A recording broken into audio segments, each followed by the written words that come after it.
2 minutes pour comprendre. Aujourd'hui, j'ai tout le temps faim. Alors que faire? Eh ben, c'est la question que je vais poser à Pierre Joyaux. Pierre Joyaux, vous êtes co-auteur avec le docteur Cyril Laporte de La Nouvelle Révolution Alimentaire. Il y a des gens pour qui c'est compliqué. On a tout le temps faim, donc on veut manger tout le temps, puis bah, finalement on prend du poids.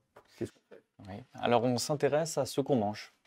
Parce que si on a tout le temps faim, c'est qu'on a adopté certaines habitudes qui favorisent l'entretien de cette faim permanente. C'est une alimentation souvent trop glucidique, avec trop de céréales raffinées, de pain, de pâtes, de riz, mais aussi parfois de petits gâteaux, de petits plaisirs sucrés, trop permanents, trop quotidiens. Ce que vous nous dites, c'est que on peut manger des choses riches, hein, comme celles que vous venez d'énumérer, et en plus avoir tout le temps faim.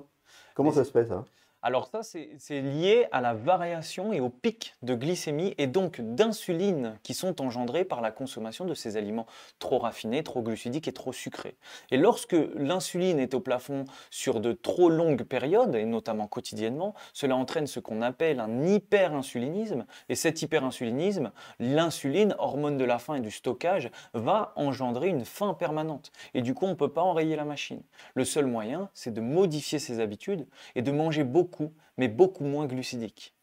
Comment on fait pour casser ce cercle vicieux? Compliqué, non? Là, c'est compliqué puisqu'on peut parfois aller jusqu'au sevrage, au goût sucré, parce que ça devient une addiction de consommer sucré et très glucidique. Donc, il faut se tourner vers des aliments qui nous font très plaisir, vraiment en discuter avec votre médecin s'il est au fait, ou votre nutritionniste, pour choisir les aliments. Voilà, notre ennemi, hein, pour pas tomber dans ce cercle vicieux et infernal, c'est le grignotage en quelques secondes. Alors, oui, et si on grignote, pas de sucre. Des noix, des noisettes, des amandes, des fruits. Voilà, une fois de plus, la clé, c'est l'équilibre et attention à ne pas tomber dans le cycle infernal du grignotage et de la faim permanente.